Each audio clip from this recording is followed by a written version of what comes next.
ચોટીલાની યુવતીને વઢવાણનો વિધર્મી અકીલ થીમ દ્વારા ભગાડી જવાના મુદ્દે સમગ્ર સૌરાષ્ટ્રના હિન્દુ સંગઠનોમાં ભારે રોષ ફેલાતા તત્કાલિક હિન્દ રક્ષક સંઘના રાષ્ટ્રીય અધ્યક્ષતા ડોક્ટર સીમાબેન પટેલની પ્રતિક્રિયા.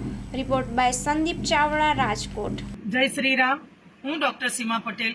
ગત થોડા દિવસ અગાઉ સુરેન્દ્રનગરના વઢવાણ ગામમાં રહેતો એક મુસ્લિમ યુવક જેનું નામ અકીલ થીમ હોય તે ખાસ એજન્ડા ઉપર એટલે કે લવ જિહાદ ઉપર પોતાનું એક ચક્ર ગતિમાન કરેલું છે, જેમાં હિન્દુ સમાજની દીકરીઓને ભોળવીને એ પોતે ભગાડી લઈ જતો હોય છે. તે દરમિયાન આજે ચોટીલાની એક હિન્દુ સમાજની દીકરી સાથે પણ આ જ બન્યું છે. અકીલ થીમ નામનો આ મુસ્લિમ યુવક પોતાની પ્રેમ જાળમાં હિન્દુ સમાજની દીકરીને ફસાવી લઈને ભગાડી ગયો છે.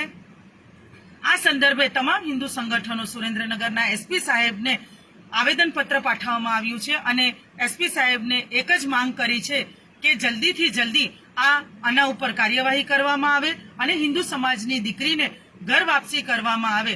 જો શોર્ટ ટાઈમની અંદર, થોડા સમયોની અંદર જો દીકરી સુસુરક્ષિત પોતાના ઘરે પાછી ફરે નહીં તો તમામ હિન્દુ સંગઠનો દ્વારા ઉગ્ર આંદોલન કરવામાં આવશે અને ગાંધી ચિંધ્યા માર્ગે જાશું. જય શ્રી રામ.